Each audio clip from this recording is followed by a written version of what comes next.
Bueno, la jornada de hoy tiene un carácter introductorio y queremos situarnos un poco en el contexto en el que estamos en las regiones de Atacama y Coquimbo. Y para eso hemos invitado a nuestro primer relator, Marco Garrido. Él es profesional del Centro de Estudio de Zonas Áridas de la Universidad de Chile, que se ubica en la región de Coquimbo. Llevan bastante tiempo trabajando en la temática del cambio climático. Así que quisiera darle el paso a Marco para que comenzáramos con la sesión de hoy. Buenos días, ¿me escuchan? ¿Lilian se escucha bien? Súper bien. Sí, te escuchamos bien, Marco. Perfecto, muchas gracias. Voy a compartir entonces la pantalla. Gracias por la presentación. Efectivamente, mi nombre es Marco Garrido. Yo trabajo en el Centro de Estudio Zona Área de la Universidad de Chile. Y justamente en este centro trabajamos en agricultura zona área, adaptación de las plantas a la aridez, y el tema de la adaptación al cambio climático siempre ha sido uno de las cosas que nos mueven, ¿no? Y en esta sesión me gustaría transmitirle en parte eso. Agricultura y cambio climático en la zona norte de Chile. Nos vamos a poner en contexto respecto de este tema, viendo algunos conceptos generales asociados a cambio climático y también cambio global, que son dos conceptos que deberíamos tener en cuenta, porque cuando hablamos de cambio climático puramente, bien, pueden quedar algunas cosas en el aire y cosas que no necesariamente tienen que ver con nuestras actividades diarias, con nuestro quehacer profesional, que es la agricultura. Bien, y luego también veremos un poco en qué estado nos encontramos respecto de esta problemática de la zona norte, eh, para poder tener algunos elementos de análisis y algunos elementos de conversación también. Bien. Entonces, cambio climático es un tema bastante conversado, y en Chile y en el mundo en realidad hasta antes del estallido social en octubre del año pasado, en todo el contexto de la COP25, en donde se estaban discutiendo estos temas, era un tema que nosotros podíamos escuchar, ver, leer y prácticamente, y muchas personas vivir incluso diariamente. Y por eso es que el cambio climático tenía tanta presencia en los medios, ¿bien? Pude haber enumerado un montón de noticias, ¿no? Pero, bueno, fíjense ustedes en los titulares, hablan sobre temperatura, ¿cierto? Vulnerabilidad respecto al cambio climático, y hay algunas noticias que yo relevo y que son bien particulares porque guardan relación con efectos sociales que también tiene el cambio climático, como por ejemplo las migraciones asociadas al cambio climático, o migrantes climáticos como se conocen. Bien.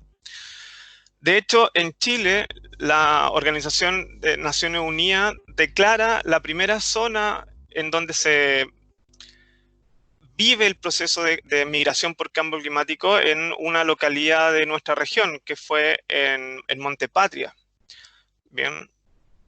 Por lo tanto, nosotros tenemos que entender que el cambio climático como fenómeno, ¿cierto?, no tiene solamente impactos en términos físicos, biofísicos, en la agricultura, como ustedes, como lo queramos ver, ¿no?, sino que tiene impactos que son multidimensionales, y el impacto económico y el impacto social son impactos que tenemos que tener necesariamente a la vista. Aquí hay un gráfico que muestra la tendencia de una de las variables más asociadas a cambio climático. Probablemente después de temperatura es una de las cosas que nosotros más naturalmente asociamos, porque es una de las variables que más se trabaja a nivel de medio, a nivel de difusión, que es la concentración de dióxido de carbono en la atmósfera. Resulta que hemos observado que desde épocas preindustriales, bien, hasta la fecha, justamente para ser precisos, desde la revolución industrial, la concentración de dióxido de carbono en la atmósfera comienza a aumentar fuertemente. Bien. De hecho, ha aumentado más de 100 partes por millón desde la época preindustrial. Bien. Y este aumento de la concentración de dióxido de carbono en la atmósfera, que se conoce como un gas que tiene un efecto invernadero importante, bien, ha coincidido con observaciones realizadas respecto del aumento de la temperatura de la superficie terrestre. Bien.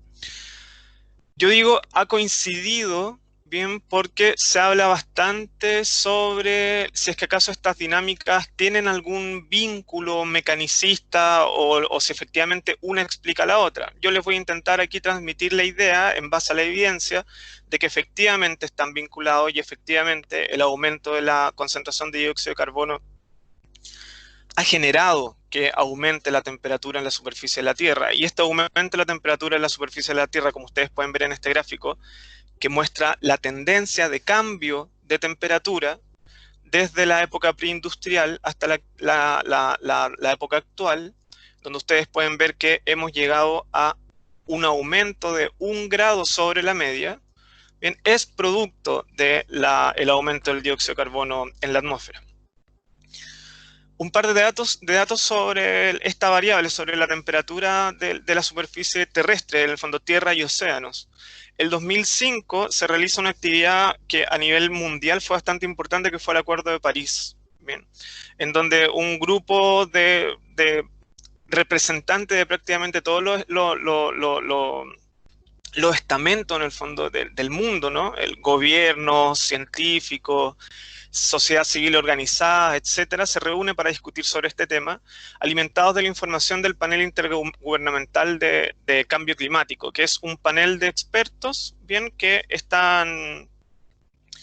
provienen de todos los lugares del mundo y se encargan de analizar toda la información científica disponible respecto del cambio climático para poder hacer una síntesis y de esta manera poder hacer recomendaciones. Resulta que en el 2005, en el Acuerdo de París, se llega a la conclusión de que si aumentamos en 2 grados la temperatura terrestre, estamos prácticamente en un punto de no retorno. Bien, este punto de no retorno está definido porque sobre esta temperatura los procesos atmosféricos se desestabilizan fuertemente. Por lo tanto, el clima, por decirlo en términos coloquiales, se vuelve loco. Bien, y observaríamos todos estos eventos climáticos extremos que vemos ya con cierta frecuencia, ¿cierto? Con una frecuencia realmente alarmante y sería prácticamente impredecible. Entonces, le recomiendan a todos los gobiernos del mundo que tienen que necesariamente realizar medidas de mitigación. Y las principales medidas de mitigación guardan con reducir las emisiones de dióxido de carbono a la atmósfera, de manera de mantenernos bajo este umbral de los 2 grados. Fíjense que llevamos en 1. Bueno, el año pasado se realizó una convención, una reunión extraordinaria, dadas las tendencias que se habían estado observando en el último tiempo, y se fija un nuevo umbral de punto de no retorno que son 1.5 grados. Bien, estamos en 1, es decir, estamos bastante más cerca de esa línea de no retorno. Y esto ha llevado, como les mencionaba, a recomendar más fuertemente las medidas de mitigación, es decir, reducir las cantidades de dióxido de carbono en la emisión de dióxido de carbono, que principalmente viene de la quema de combustibles fósiles, pero también vamos a discutir, vamos a conversar de que podemos tener otros procesos que tienen que ver con nuestro quehacer como civilización, que pueden retroalimentar, es decir, pueden potenciar el efecto de la emisión de dióxido de carbono a la atmósfera por quema de combustibles fósiles, entre otras cosas. ¿Por qué es importante la mitigación? Porque es importante que como países, ¿cierto? No solamente como individuos, sino que como países, como mundo, reduzcamos las emisiones por este fenómeno llamado el efecto invernadero que les mencionaba anteriormente, que vale decir es un fenómeno o un proceso que es natural. Bien, y de hecho, si no existiera efecto invernadero, es decir, si no existieran gases en nuestra atmósfera que retienen calor, bien, que retienen calor, nuestro planeta sería prácticamente una esfera de hielo, bien, no podríamos vivir en este planeta. El agua estaría congelada, entre otras cosas. No. Entonces, este efecto invernadero como fenómeno natural permite que la Tierra tenga una temperatura que se le conoce como temperatura de habitabilidad, bien, en donde los distintos seres vivos pueden vivir, pueden coexistir, pero también podemos tener agua líquida. Bien. Disculpen. Resulta que el aumento del de dióxido de carbono que está principalmente explicado por la quema de combustibles fósiles. Ya hay bastantes estudios que lo demuestran en base al análisis del carbono que compone el dióxido de carbono. No se explica este aumento por las explosiones o por las erupciones volcánicas, entre otras hipótesis que se han discutido. Bien, la principal fuente es la quema de combustibles fósiles, por lo tanto nuestra responsabilidad, bien, ha generado un aumento importante de este gas de efecto invernadero, por lo tanto se retiene una cantidad de temperatura que es mayor a la que se retiene cuando este fenómeno es un fenómeno natural. Y además nosotros, bien, aportamos a la atmósfera otros gases de efecto invernadero, además del dióxido de carbono, como son el vapor de agua, como es el metano, un gas que se emite bastante desde la actividad pecuaria, particularmente en la producción de rumiantes, así como también óxidos de nitrógeno, por ejemplo, el suelo anegado, suelos mal regados o excesivamente regados, son una fuente súper importante de óxidos de nitrógeno, y así como ozono también, que es uno de los pocos gases que se ha controlado más fuertemente. Y este calentamiento, este aumento de la temperatura, como les mencionaba, ya vamos sobre 1 grado, no solamente se traduce en aumento de temperatura, también se traduce en una alteración del clima, bien, que en general, como ustedes pueden ver en estos mapas mundiales, bien, en la parte superior, nosotros tenemos cómo se va a comportar de aquí a 100 años aproximadamente el contenido de agua en la superficie del suelo, en los primeros 10 centímetros. Y podrán ver que buena parte del mundo, bien, tiene un color de amarillo a morado, por lo tanto, menor agua disponible para los distintos procesos biológicos de superficie. Y de igual manera aumentan los índices de sequía en todo el mundo. Por lo tanto, el fenómeno global, el fenómeno general, es de aridización. Y tenemos que entender que un fenómeno climático es diferente, y tenemos que distinguirlo de un fenómeno que se da a escala de tiempo atmosférico. Estamos en medio de una sequía que se ha prolongado durante muchos años, pero en la región, al menos este año, ya muchas personas piensan de que la cosa se viene buena. En términos de precipitación, ya tuvimos una lluvia, se están pronosticando lluvias importantes para la región en los próximos días, pero esos son fenómenos de tiempo atmosférico. Bien, el hecho que pasen este tipo de años buenos, bien, como ocurrió ya al final por ahí por 2015, 2016, bien, que hizo que se relajara un poco la situación respecto a la sequía, nosotros tenemos que entender y tenemos que transmitir la idea de que, reitero, son fenómenos de tiempo atmosférico. Años buenos, meses buenos, pero ya está bastante consensuado y se entiende bastante bien de que el cambio es climático, bien, es decir, responde a macroprocesos que determinan el comportamiento del clima en una macroregión durante muchos, muchos años. Bien. Eso es lo que tenemos que tener en consideración. Ahora, no solamente es cambio climático, bien, nosotros deberíamos también considerar el concepto de cambio global. Bien, el cambio global guarda relación con transformación a gran escala, como dice aquí en la definición, que están derivados de actividades antropogénicas, es decir, las actividades que realizamos nosotros.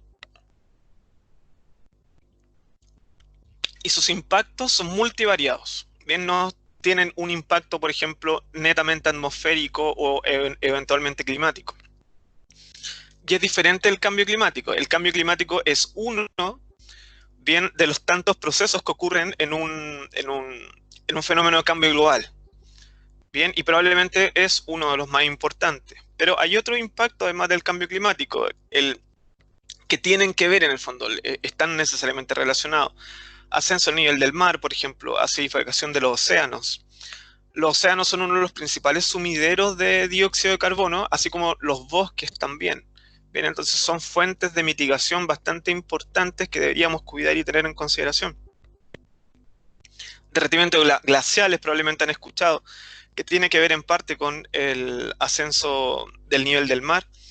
Y bastante relevante la pérdida de biodiversidad, cuando nosotros incidimos en la atmósfera y hacemos que los climas tiendan a cambiar. Las zonas de habitabilidad de distintas especies también cambian. Bien.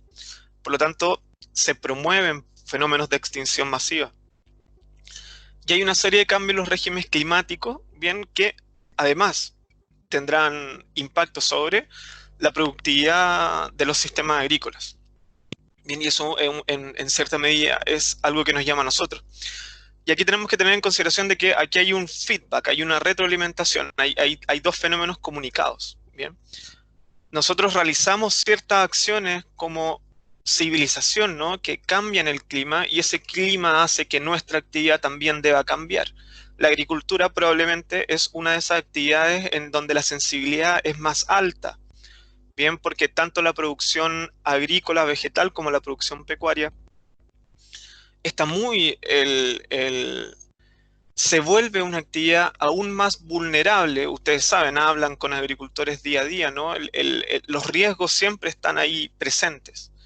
Bien, y este fenómeno de cambio global, bien, básicamente lo que hace es aumentar ese riesgo, aumentando la frecuencia, por ejemplo, de eventos climáticos extremos, sequías, olas de calor, bien, incluso monzones en algunos lugares, el desplazamiento de tierra, entre otros. Aquí hay un diagrama que resume en parte lo que habíamos hablado anteriormente, bien, respecto a cuáles son las actividades humanas que pueden ser causantes de este cambio global, ¿cierto? Cuáles son las alteraciones que se ocurren y aquí, concentrarnos aquí, cuáles son los principales impactos. Bien, habíamos dicho que probablemente la agricultura va a ser una de las actividades más sensibles a este cambio global y también contiene el cambio climático, ¿no? Y quiero destacar aquí el riesgo de seguridad alimentaria. Bien, la agricultura como la fuente de alimento para la humanidad es una actividad vulnerable y por lo tanto hay serios riesgos de seguridad alimentaria para el futuro. Bien.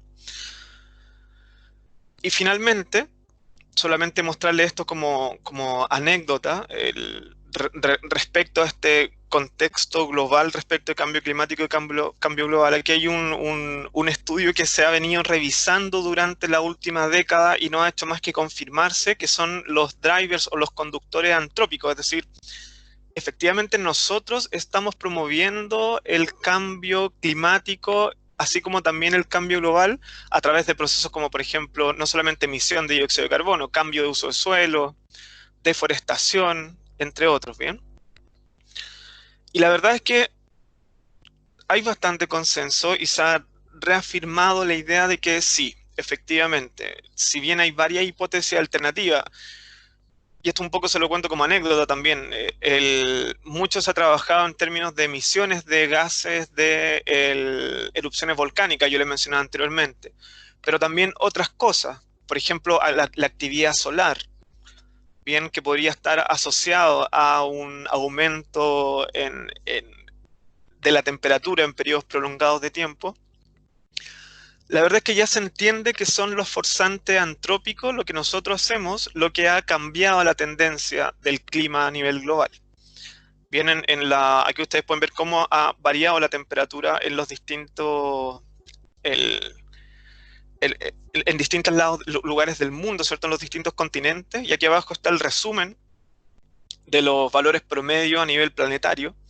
Y ustedes en rosado pueden ver la tendencia actual, que se explica muy bien cuando incluimos en los modelos la actividad humana, y en azul pueden ver ustedes cómo debiese ser la tendencia si los forzantes fueran solamente naturales. Bien. Y la mayoría de los estudios llegó a una conclusión de que en este momento nosotros deberíamos estar en un ciclo de enfriamiento, bien, para que en varios cientos de años más entráramos eventualmente en una era glacial, una mini glaciación. Pero la verdad es que hemos roto esa tendencia. Bien, entonces es importante no solamente entender de qué se trata el fenómeno, sino que también de cuál es el rol que nosotros cumplimos, bien, en él, y de esa manera tomar acción.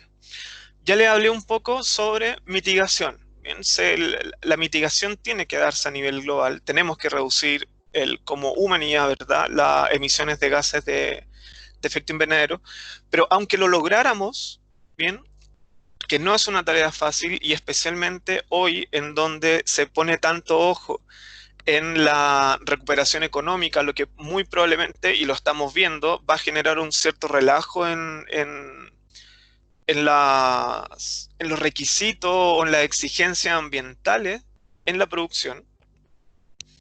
Tenemos que considerar la segunda variable, ¿bien? Que nos va a permitir sobrellevar esto, ¿bien? Que es la adaptación. Y en la adaptación, la agricultura tiene mucho que decir, ¿bien? ¿Cuáles son los, ya más en micro, si lo podemos ver de forma más no predial, ¿no? Pero más a escala de integración más baja, ¿cuáles son los efectos del cambio climático sobre los sistemas agrícolas? ¿Y por qué sería bueno que trabajáramos en adaptación a este cambio? Bien, porque como les mencionaba anteriormente, ¿no? Podemos mitigar el efecto, la emisión de dióxido de carbono, pero la atmósfera se va a demorar mucho tiempo en normalizarse. Por lo tanto, aunque dejemos de emitir dióxido de carbono, tuviéramos una emisión cero, bien, el proceso de cambio climático va a continuar hasta que empiece a descender. Por lo tanto, la adaptación es bastante importante. A nivel de clima ya hablamos, hay un aumento en la temperatura, un aumento en la presión parcial de dióxido de carbono en la atmósfera y se afectan las dinámicas de precipitación justamente en los lugares más importantes en donde se realiza agricultura que coincide con los lugares de mayor productividad primaria, donde los vegetales son más activos en general. Fenómeno de se le conoce como fenómeno de aridización. Bien, hay un fenómeno de aridización que ocurre a nivel global. Y a nivel de planta, a nivel de cultivo, hay varios efectos que conllevan estos cambios en el clima. Bien, hay efectos sobre la fotosíntesis que afecta la tasa de crecimiento. Hay efectos sobre la tasa de desarrollo, que sabemos está muy vinculada a la temperatura a la cual se exponen los distintos cultivos. Y también se alteran la dinámica interna de crecimiento de los cultivos. Bien, ya que en una condición de estrés, ¿cierto? El cultivo prioriza el crecimiento a ciertos órganos o estructuras y no necesariamente al que nosotros queremos, como podría ser, por ejemplo, la fruta, bien, o los distintos órganos cosechables. Y también se alteran bastante dinámica a nivel de suelo. Aquí yo menciono solamente la dinámica de agua y nutrientes, que son las que se saltan más a la vista probablemente. Bien, suelos más secos, suelos más calientes van a tener dinámicas de agua y nutrientes alteradas que van a constituir estrés, pero también se altera fuertemente la biología del suelo. Bien, y en este último tiempo la biología del suelo ha tomado un rol preponderante en la agricultura. No sé si han escuchado el concepto de suelo sano o suelo vivo, bien, que guarda relación con la actividad biológica de ese suelo en términos de colonias de bacterias y particularmente interacciones planta-hongo, como por ejemplo el hongos micorrízicos. Bueno, todos esos son fenómenos que podrían verse alterados. Voy a mostrarle un par de ejemplos y también un par de temas que pueden ser un poco controversiales, pero a mí me parece importante hablar sobre esas cosas para poder tener elementos en la discusión, ¿bien? Uno de ellos guarda relación con el efecto del aumento del dióxido de carbono en la atmósfera. Mucho se ha hablado respecto de esto, y la verdad es que se ha especulado bastante sobre que este aumento de dióxido de carbono en la atmósfera puede ser muy benéfico para las plantas en general, para la productividad primaria en general de bosques, grandes praderas y también en la agricultura, ya que la fotosíntesis, como uno de los principales procesos que explican el crecimiento de las plantas, se ve beneficiada cuando hay una mayor cantidad de dióxido de carbono en la atmósfera. La planta tiene más alimento, puede fijar mayor cantidad de dióxido de carbono, puede hacer más fotosíntesis. Y eso es cierto. Es cierto que cuando la presión de dióxido de carbono en la atmósfera es mayor, las plantas son más productivas. Incluso aumentos ligeros en la temperatura también pueden ser interesantes o positivos para la productividad de las plantas. Ustedes pueden ver en este gráfico cómo se comporta la asimilación a la fotosíntesis a medida que aumenta la temperatura y van a ver que dado que es un fenómeno bioquímico, tiene óptimos de temperatura, donde alcanza sus valores más altos. ¿Bien? No obstante, este beneficio en el fondo que se le ha llamado como fertilización de carbono, ¿bien? no logra compensar el efecto que tiene el aumento de la temperatura sobre la dinámica de desarrollo. Bien, es muy probable que a medida que vayan pasando los años y vaya aumentando aún más este grado de diferencia respecto a la época preindustrial, ya nos acerquemos más al 1,5 o incluso al 2, dependiendo de las medidas que tomemos, la tendencia va a ser a un acortamiento importante de los ciclos de los cultivos. Y este acortamiento de los ciclos de los cultivos se asocia negativamente con la productividad. Bien, básicamente porque el cultivo tiene menos tiempo para poder crecer. Por lo tanto, pese a que existe este fenómeno de fertilización de dióxido de carbono, lo cierto es que la productividad de los sistemas agrícolas va a tender a la baja. Y otro de los temas asociados, y probablemente el más importante, es la alteración del estatus hídrico de las plantas. Bien, el del estatus hídrico de nuestros sistemas agrícolas.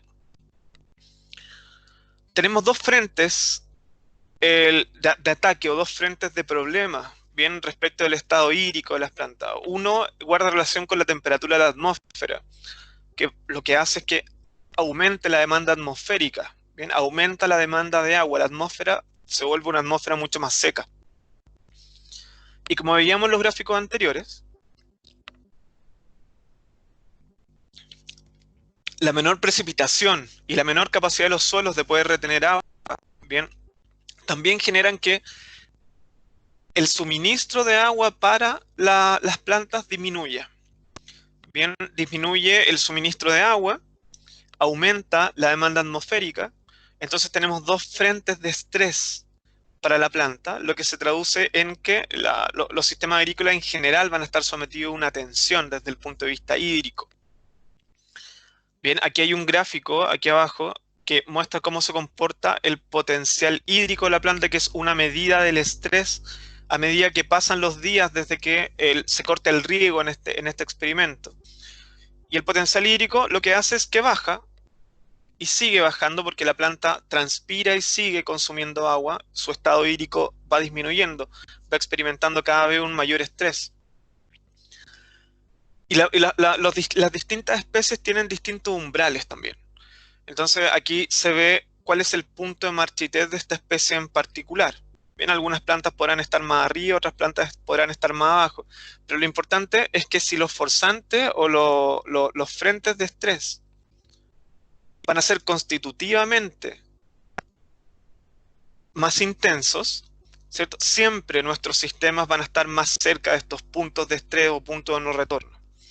Bien, y uno de los puntos de no retorno más importantes, uno que se ve aquí hay una foto, en donde se ve el xilema de una planta, el xilema que es el tejido a través del cual el agua se conduce desde el suelo, bueno, en realidad en donde el agua se conduce a través de la planta. Se conduce a través de una serie de vasos cilemáticos que se comportan como capilares. Entonces el agua puede viajar desde las raíces hasta las hojas para ser transpirada y de esta manera mantener los procesos más importantes que realizan las plantas, que son la fotosíntesis y la expansión celular. Resulta que cuando la planta está en esta condición, en una condición de tensión importante, ocurre un fenómeno que se conoce como cavitación. Bien. Y esta es una de las principales razones por las cuales nosotros tenemos que regar de manera importante nuestros sistemas agrícolas, ¿bien? Para que nuestra planta se mantenga en tensiones bajas o relajadas y no en una condición de alta tensión, como ocurriría si el suministro de agua al suelo es bajo o si la demanda atmosférica es muy alta, ¿bien? Y vamos a ver que cada vez será mayor. Y se produce este fenómeno que se llama cavitación, que es un cambio espontáneo del estado hídrico un cambio espontáneo del estado del agua en el xilema y se evapora, ¡pum! Cambia de líquido a gaseoso. De hecho, nosotros podríamos escuchar este fenómeno. Si nos sentamos en un bosque estresado y escuchamos o en un huerto frutal estresado y escuchamos con mucha atención, y si hay suficiente silencio, nosotros podemos escuchar un pop, una cosa así.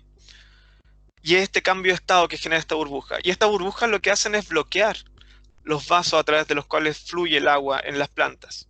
Bien. Muy parecido a lo que le pasa al ser humano con los embolismos. bien, en nuestro sistema sanguíneo, también les pasa a las plantas cuando están en una condición de alta tensión hídrica, es decir, en una condición de estrés hídrico. Bien.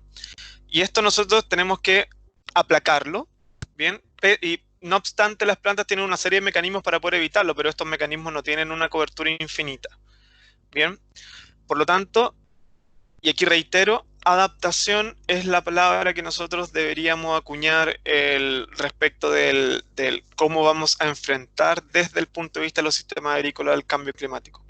Podemos adaptarnos a esta condición, podemos adaptarnos a una condición en donde se prevé que para los próximos años no solamente el suministro de agua sea menor en términos generales, en términos de cuenca, no solamente el producto de la disminución de las precipitaciones nivales también disminuirían. Por lo tanto, la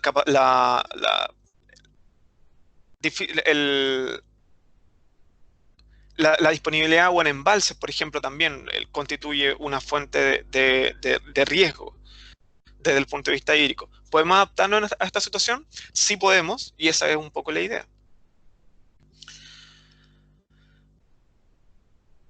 ¿A qué nos enfrentamos como región?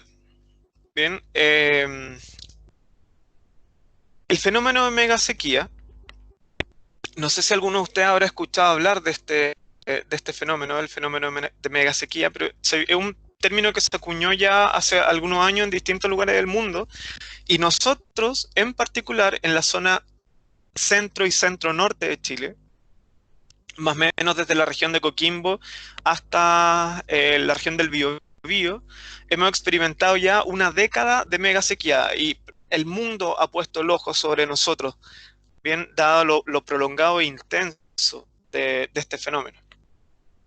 Bien. Aquí hay un par de artículos en donde se discute latamente cuáles son cuáles son la fuente o por qué se está produciendo y cuáles son los impactos actuales y los impactos futuros. Bien. De hecho, probablemente ustedes recordarán lo que pasó en la región ya para el final del 2014, principio del 2015, bien, donde este fenómeno de megasequía lo vivimos más fuertemente y, bueno, prácticamente no había agua para regar.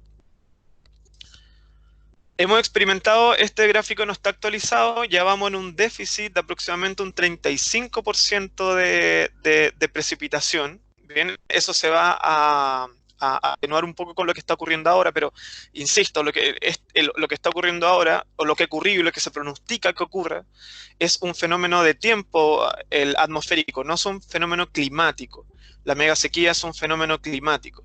Bien, que ha generado este déficit de agua. Y aquí hay un gráfico, ¿no?, del CR2. Si les interesa el tema, les recomiendo que lo visiten. Es el Centro de Investigación del Clima y Resiliencia, bien, que es un centro multidisciplinario y que tiene mucha información disponible y también bastante interesante. Bien, entonces es un fenómeno climático, tiene una cobertura bastante amplia en términos geográficos. Tenemos una disminución importante de las temperaturas, como les mencionaba, de las precipitaciones, como les mencionaba, un déficit de alrededor del 35%.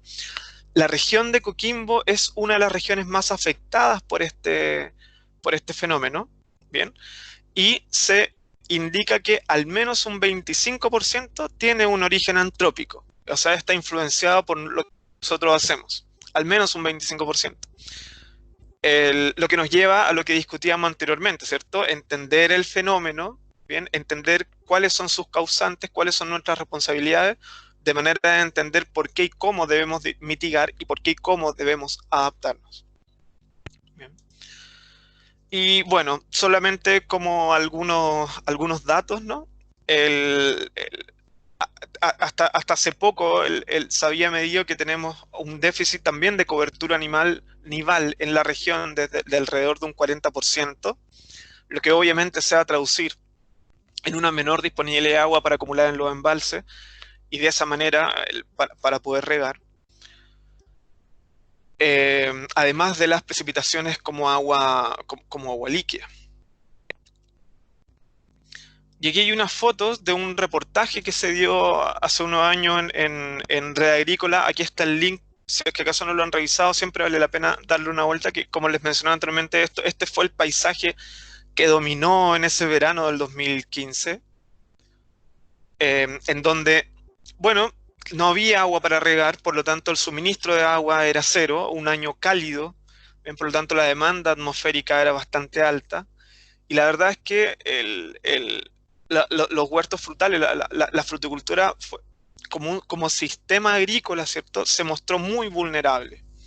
Se mostró muy vulnerable a este fenómeno. Hubo mucho arranque de huertos, huertos abandonados, huertos que murieron, ¿cierto? Huertos secos por este fenómeno que les mostraba anteriormente, de un estrés hídrico muy intenso que genera cavitación. Esta cavitación bloquea la capacidad que tiene la planta de poder transportar agua a través de su cuerpo hacia sus hojas, y por lo tanto se deseca y finalmente muere, ¿no? Y bueno, se tuvieron que tomar bastantes medidas muy extremas, ¿bien? ¿Cómo podemos adaptar estos sistemas agrícolas de manera tal que no tengamos que llegar a estas medidas tan extremas? Y si eventualmente tenemos que llegar a tomar medidas como arrancar o podar a tocón, ¿cierto? El sistema tenga una resiliencia lo suficientemente alta como para que no aumente la vulnerabilidad, además económica y además social. Ya ustedes entenderán que estos huertos abandonados, cortados completamente, no solamente el, son una tragedia en el fondo para el dueño del predio, sino que también para todos los que trabajan, ¿no? Todos los otros grupos que están asociados a esta actividad productiva. Entonces, ok con los efectos del cambio climático sobre la dimensión biofísica, ¿cierto? Plantas, clima, etcétera, pero no perder de vista que tenemos una dimensión que es económica, que es política y que también es social. Bien. Más razones para promover la adaptación.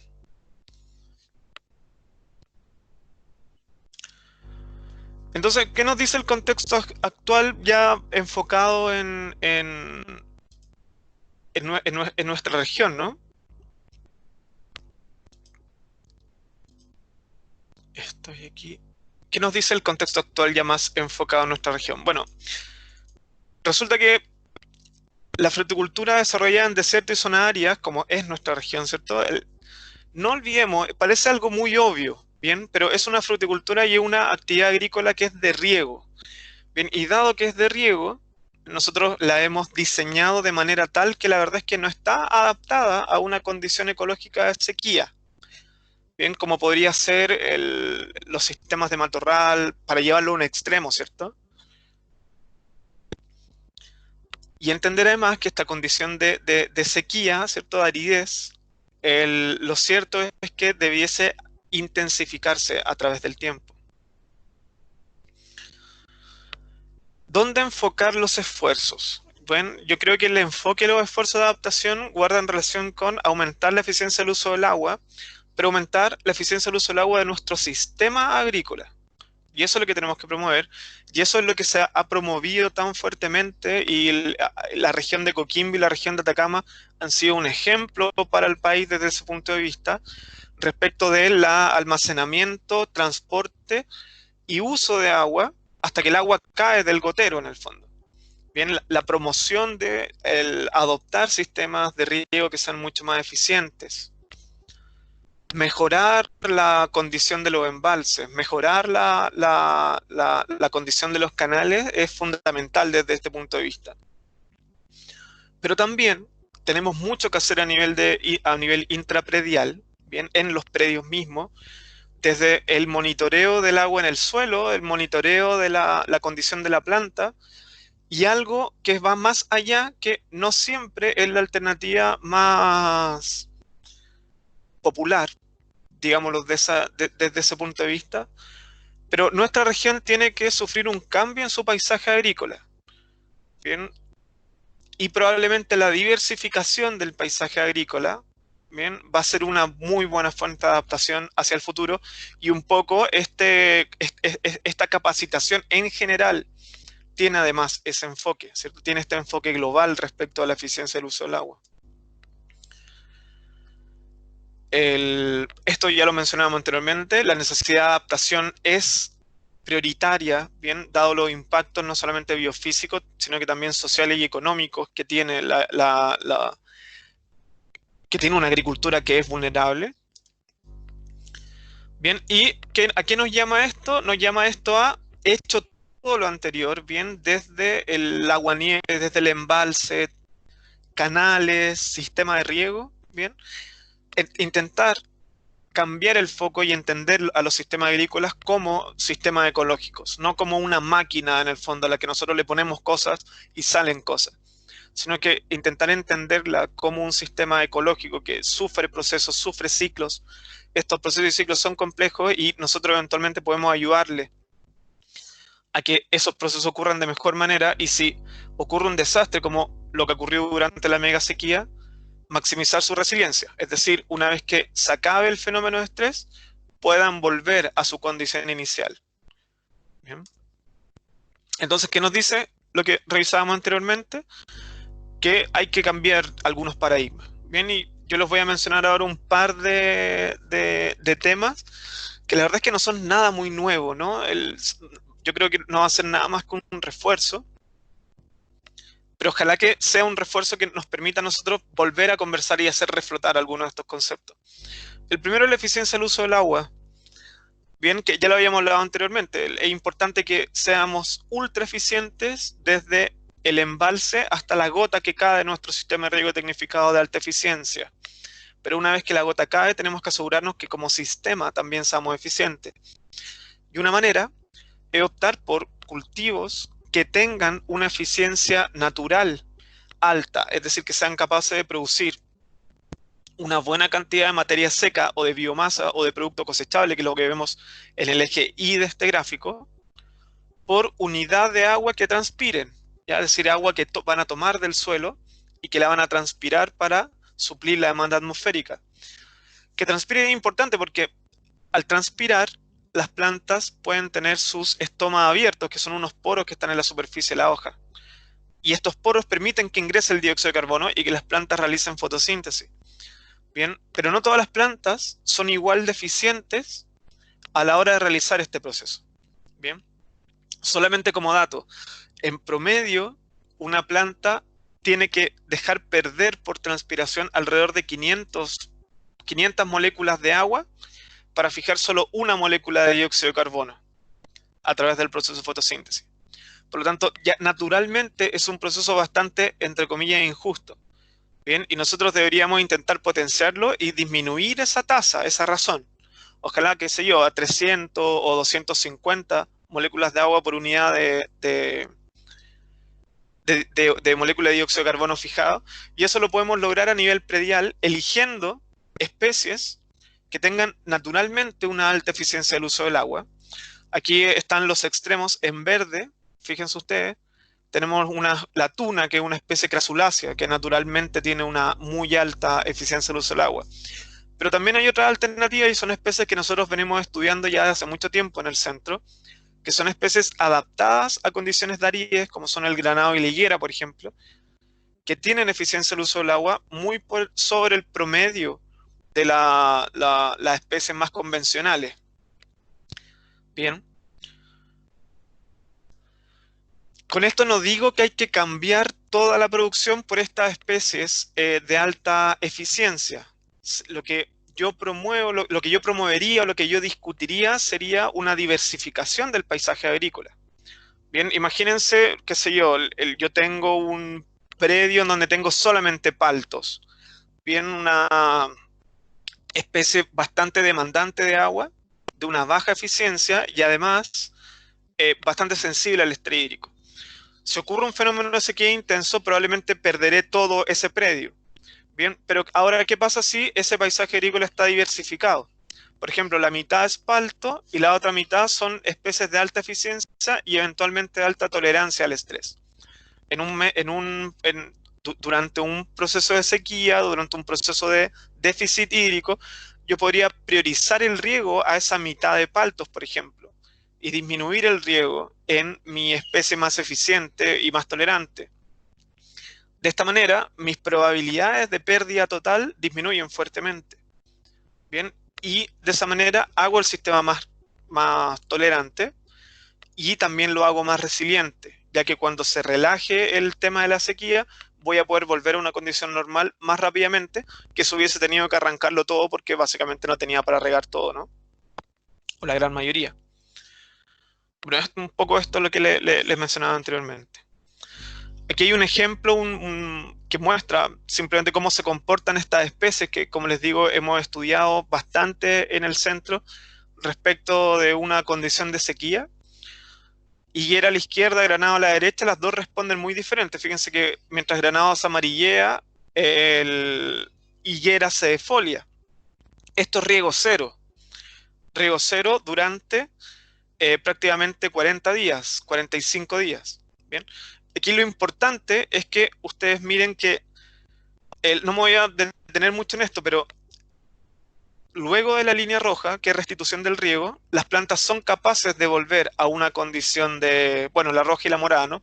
Son capaces de volver a una condición biológica óptima, ya que es equivalente a la condición en la cual se encontraban previo a la sequía intensa, al estrés intenso. Y yo creo que eso es lo que tenemos que priorizar al momento de diversificar. Hay una serie de otras especies que pueden ser interesantes de considerar. Aquí yo pongo algunos ejemplos, además de la higuera, granado, tuna, que son como las tradicionales. Especies nativas como el copao o especies introducidas de alta eficiencia como son la pitaya, por ejemplo, o el tomate árbol. También la hemos estudiado bastante en el centro y vamos a tener algunas capacitaciones asociadas al manejo de estos cultivos en la región para poder tener opciones de diversificación. Y finalmente, bien, el manejo agronómico.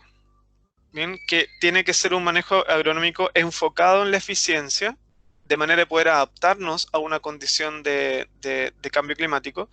Y yo creo que aquí hay varios que ustedes conocen y que lo cierto es que tienen un efecto bastante importante en el estado hídrico del predio, como son el uso cubierta del suelo, el uso de mallas plásticas, qué sé yo, uso cortavientos también.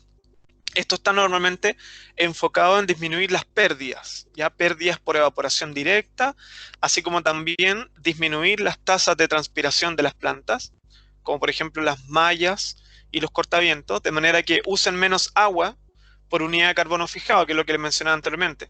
Bajar de esta razón de 500 de agua por 1 de carbono a, qué sé yo, 300 de agua por 1 de carbono. Pero muy probablemente tengamos que hacer cada vez más amplio y extenso la aplicación de métodos de manejo que son más intensos y también son más complejos, como son el riego deficitario y el secado parcial de raíces. También va a haber una sesión enfocada en este tipo de manejo, pero lo importante es que para realizar este manejo no solamente tenemos que tener el conocimiento técnico, sino que también el conocimiento de cómo responde cada especie a estas distintas intensidades de estrés. Bien, en términos de su crecimiento, de su desarrollo, en términos de su productividad. Por lo tanto, de esta manera solamente podríamos hacer un buen manejo, un manejo eficiente y no dañar a nuestro sistema de manera intensa e irrecuperable también. Bien. Así que así termina esta charla. Termino con la primera diapositiva y con esa foto que no es una foto de Chile, ¿no? Pero grafica las consecuencias sociales que pueden tener el fenómeno de cambio climático y por qué es importante, además de mitigar, bien, promover la mitigación, que nosotros nos enfoquemos también en promover la adaptación. Así que muchas gracias por su atención